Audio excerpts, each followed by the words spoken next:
అందరికీ hi welcome to my channel. ఈ భూమిపై కొన్ని చోట్ల దేవుడు వచ్చి వెళ్ళలేదు, ఇప్పటికీ ఉన్నాడు. అలాంటి అరుదైన క్షేత్రమే వేములవాడ. ఇది ఆలయం కాదు, ఇది శివుడు స్వయంగా ఎంచుకున్న నివాసం. ఎప్పుడో ఈ ప్రాంతం ఒక నగరం కాదు, ఒక రాజ్యం కాదు, ఒక నిశ్శబ్ద అడవి, వేముల చెట్లతో నిండిన వనము. అందుకే పేరు వేముల వనము.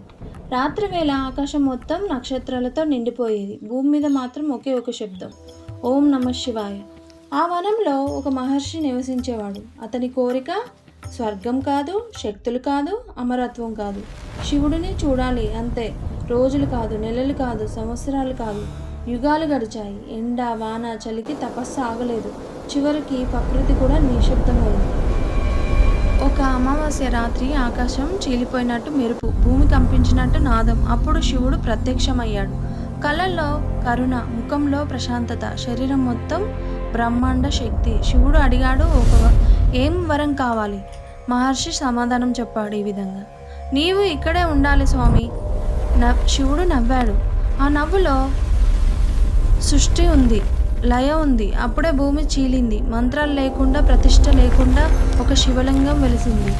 శివుడు చెప్పాడు, ఇది స్వయంభు, దీనిలో నేను ఎప్పటికీ ఉంటాను. అదే రాజరాజేశ్వర లింగం. శివుడు కొనసాగించాడు, ఇక్కడికి వచ్చేవారు రాజులైనా పేదలైనా అందరికీ నేను ఒకేలా ఉంటాను.